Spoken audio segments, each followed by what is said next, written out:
the next morning feeling like he hadn't slept at all. For a few brief seconds, everything felt normal. Then the pain in his leg returned.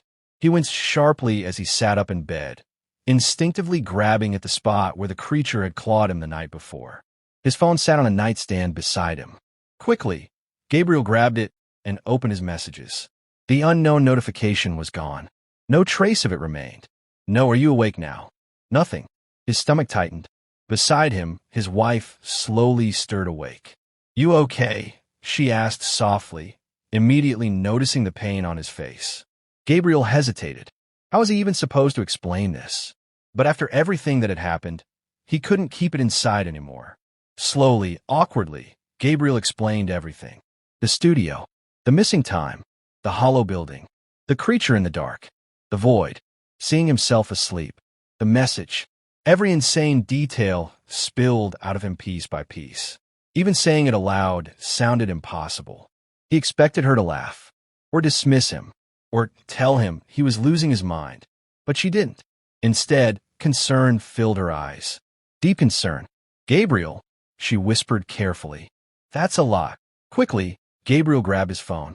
No, look, he said desperately. The music, it blew up overnight. Millions of views. It was everywhere.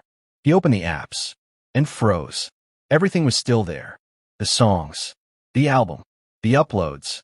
But the numbers were different. No million, no viral explosión, no endless notifications. Just modest views. Normal engagement. A small independent artist trying to grow online. Gabriel stared blankly at the screen. No.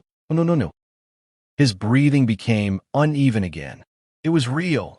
His wife reached for his hand gently. Baby, you've been under a lot of stress. Gabriel shook his head quickly. No, listen, look at my leg. He pulled back the blanket and pointed directly at the claw marks. The pain pulsed violently through his skin. They're right there. His wife leaned closer. Confusion crossed her face. Gabriel, what? I don't see anything. His chest tightened. What do you mean you don't see them? There's nothing there, she said softly. But I believe you're hurting. Gabriel stared at his leg in disbelief. The marks were obvious to him. Deep, violent, real. But to her, nothing existed. For the first time, true fear settled into Gabriel's chest. Not fear of monsters. Not fear of the studio. Fear that he was losing his mind. With a shaky sigh, he rubbed his face tiredly and sat at the edge of the bed. I still have work. His wife immediately stopped him. Gabriel, I'm worried about you. He looked toward her silently. You've got a lot on your shoulders, she continued carefully.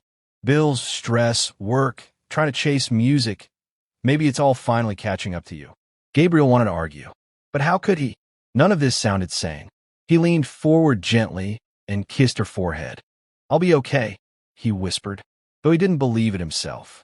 A few minutes later, Gabriel stood alone in the bathroom, staring into the mirror above the sink. His reflection stared back, exhausted, confused, afraid. What is happening to me? He whispered. Then, his reflection stopped moving. Gabriel froze instantly. The version of himself inside the mirror remained perfectly still while Gabriel himself continued breathing. Its eyes locked onto his. Not his reflection. Something pretending to be him. Slowly, the other Gabriel smiled. Its lips moved silently.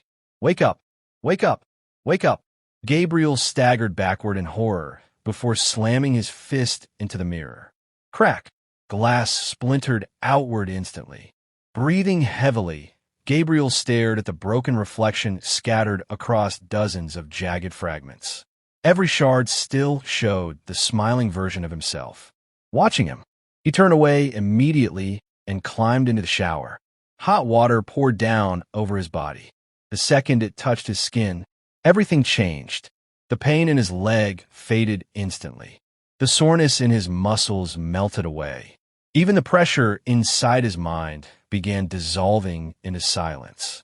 Gabriel slowly leaned against the wall beneath the water, eyes closing as warmth surrounded him completely.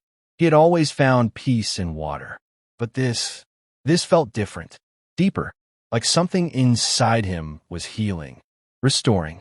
Without thinking, Gabriel slowly lowered himself into the bathtub completely, allowing the water to rise over his body until he disappeared beneath the surface.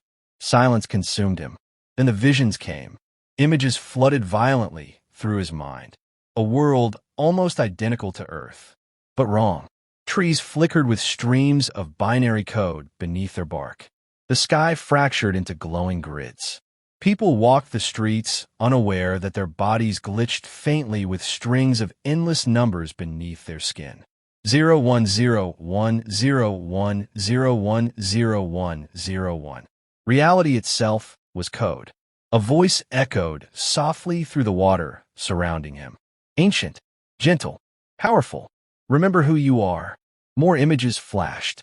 The studio, the void, the door, the man in black, the sleeping version of himself. Then the voice returned once more. You are a creator.